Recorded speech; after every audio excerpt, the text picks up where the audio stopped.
Horrid Henry's. Underpants. Francesca Simon. Horrid Henry's. Underpants. Francesca Simon. Henry! Cauliflower cheese is delicious, said Mom. And nutritious, said Dad. I love it, said Perfect Peter. Can I have seconds? It's nice to know someone appreciates my cooking, said Dad. He frowned at Henry. But I hate vegetables, said Henry. Yuck. Vegetables were so healthy and vegetably.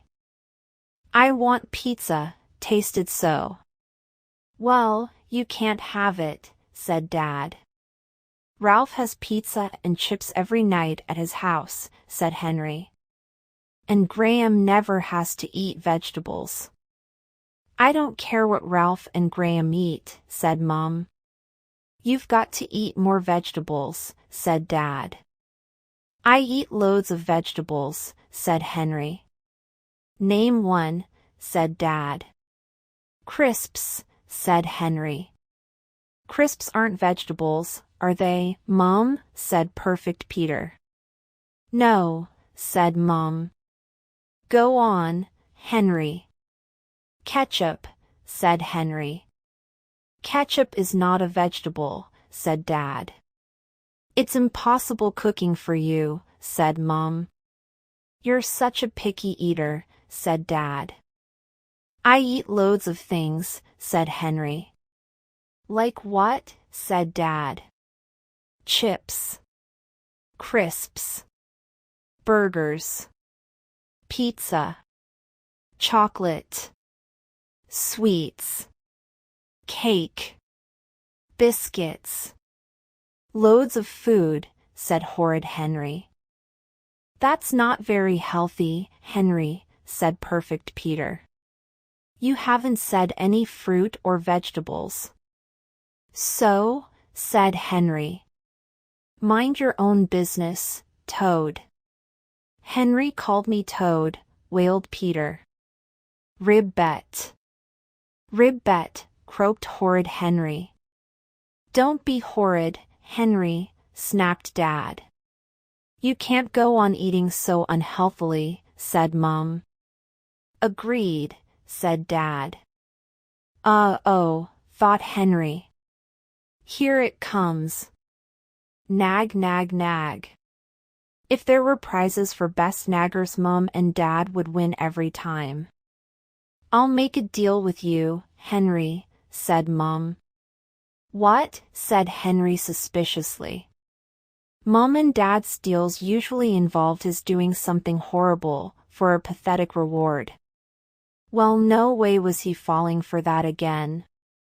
If you eat all your vegetables for 5 nights in a row, we'll take you to Gobble and Go. Henry's heart missed a beat. Gobble and Go. Gobble and Go.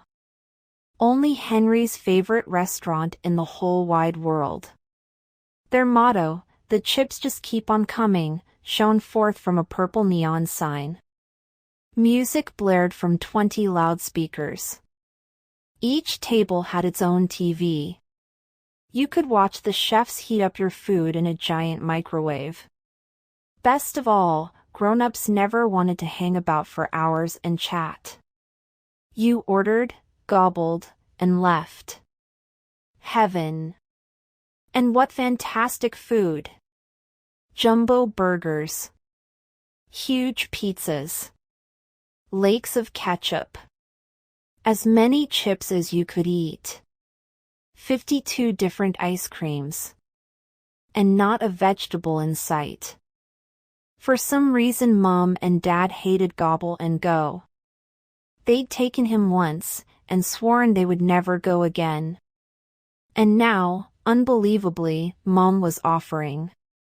Deal, shouted Henry, in case she changed her mind. So we're agreed, said Mom. You eat your vegetables every night for 5 nights, and then we'll go. Sure. Whatever, said Horrid Henry eagerly. He'd agree to anything for a meal at Gobble and Go. He'd agree to dance naked down the street singing Hallelujah. I'm a nudie for the chance to eat at Gobble and Go. Perfect Peter stopped eating his cauliflower. He didn't look very happy. I always eat my vegetables, said Peter. What's my reward? Health, said Mom. Day 1. String beans. Mom, Henry hasn't eaten any beans yet, said Peter. I have 2, lied Henry. No, you haven't, said Peter. I've been watching. Shut up, Peter, said Henry. Mom, wailed Peter. Henry told me to shut up. Don't tell your brother to shut up, said Mom.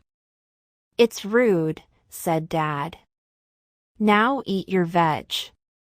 Horrid Henry glared at his plate, teeming with slimy string beans. Just like a bunch of green worms, he thought. Yuck. He must have been mad agreeing to eat vegetables for 5 nights in a row. He'd be poisoned before day 3. Then they'd be sorry. How could we have been so cruel? Mom would shriek. We've killed our own son, Dad would moan. Why, oh why did we make him eat his greens, they would sob. Too bad he'd be dead so he couldn't scream, I told you so. We have a deal, Henry, said Dad. I know, snapped Henry. He cut off the tiniest bit of string bean he could. Go on, said Mom. Slowly, Horrid Henry lifted his fork and put the poison in his mouth. Herg! What a horrible taste! Henry spat and spluttered as the sickening sliver of string beans stuck in his throat. Water, he gasped. Perfect Peter speared several beans and popped them in his mouth. Great string beans, Dad, said Peter. So crispy and crunchy. Have mine if you like them so much, muttered Henry. I want to see you eat every one of those string beans, said Dad. Or no Gobble and Go. Horrid Henry scowled. No way was he eating another mouthful. The taste was too horrible. But, oh, Gobble and Go. Those burgers. Those chips. Those TVs. There had to be another way. Surely he, King Henry the Horrible, could defeat a plate of greens? Horrid Henry worked out his battle plan. It was dangerous. It was risky. But what choice did he have? First, he had to distract the enemy. You know, Mom, said Henry, pretending to chew, you were right. These beans are very tasty. Mom beamed. Dad beamed. I told you you'd like them if you tried them, said Mom. Henry pretended to swallow, then speared another bean. He pushed it round his plate. Mom got up to refill the water jug. Dad turned to speak to her. Now was his chance. Horrid Henry stretched out his foot under the table and lightly tickled Peter's leg. Look out, Peter, there's a spider on your leg. Where? Squealed Peter, looking frantically under the table. Leap! Plop! Henry's beans hopped onto Peter's plate. Peter raised his head. I don't see any spider, said Peter. I knocked it off, mumbled Henry, pretending to chew vigorously. Then Peter saw his plate, piled high with string beans. Ooh, said Peter, lucky me. I thought I'd finished. Tee-hee, thought Horrid Henry. Day 2. Broccoli. Plip. A piece of Henry's broccoli accidentally fell on the floor. Henry kicked it under Peter's chair. Plop. Another piece of Henry's broccoli fell. And another. And another. Plip plop. Plip plop. Plip plop. Soon the floor under Peter's chair was littered with broccoli bits. Mom, said Henry. Peter's making a mess. Don't be a telltale, Henry, said Dad. He's always telling on me, said Henry. Dad checked under Peter's chair. Peter! Eat more carefully. You're not a baby anymore. Ha ha ha, thought horrid Henry. Day 3. Peas.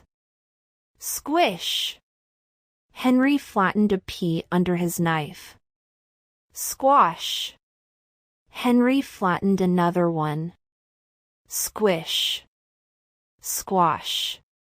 Squish. Squash. Soon every pea was safely squished and hidden under Henry's knife. Great dinner, Dad, said horrid Henry. Especially the peas. I'll clear, he added, carrying his plate to the sink and quickly rinsing his knife. Dad beamed. Eating vegetables is making you helpful, said Dad. Yes, said Henry sweetly. It's great being helpful. Day 4. Cabbage. Buzz. Buzz. A fly landed on my cabbage, shrieked Henry. He swatted the air with his hands. Where? Said Mum. There, said Henry. He leapt out of his seat. Now it's on the fridge. Buzz, said Henry under his breath. I don't see any fly, said Dad. Up there, said Henry, pointing to the ceiling. Mom looked up. Dad looked up. Peter looked up. Henry dumped a handful of cabbage in the bin. Then he sat back down at the table. Rats, said Henry. I can't eat the rest of my cabbage now, can I? Not after a filthy, horrible, disgusting fly has walked all over it, spreading germs and dirt and poo and dash. All right, said Dad. Leave the rest. I am a genius, thought horrid Henry, smirking. Only one more battle until vegetable victory. Day 5. Sprouts. Mom ate her sprouts. Dad ate his sprouts. Peter ate his sprouts. Henry glared at his sprouts. Of all the miserable, rotten vegetables ever invented, sprouts were the worst. So bitter. So stomach-churning. So green. But how to get rid of them? There was Peter's head, a tempting target. A very tempting target. Henry's sprout-flicking fingers itched. No, thought horrid Henry. I can't blow it when I'm so close. Should he throw them on the floor? Spit them in his napkin? Or horrid Henry beamed.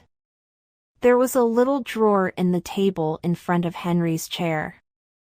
A perfect, Brussels sprout-sized drawer. Henry eased it open. What could be simpler than stuffing a sprout or two inside while pretending to eat? Soon the drawer was full. Henry's plate was empty. Look, Mom! Look, Dad! Screeched Henry. All gone! Which he was true, thought gleefully. Well done, Henry, said Dad. Well done, Henry, said Peter. We'll take you to gobble and go tomorrow, said Mom. Yippee, screamed horrid Henry. Mom, Dad, Henry, and Peter walked up the street. Mom, Dad, Henry, and Peter walked down the street. Where was Gobble and Go, with its flashing neon sign, blaring music, and purple walls? They must have walked past it. But how? Horrid Henry looked about wildly. It was impossible to miss Gobble and Go. You could see that neon sign for miles. It was right here, said horrid Henry. But Gobble and Go was gone.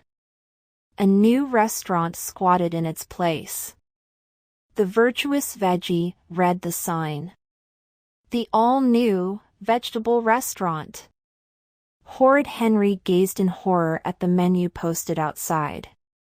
Cabbage casserole pop-up pea spinach surprise sprouts a go-go choice of rhubarb or broccoli ice cream yummy, said Perfect Peter. Look, Henry, said Mom. It's serving all your new favorite vegetables. Horrid Henry opened his mouth to protest. Then he closed it. He knew when he was beaten. 2 Horrid Henrys.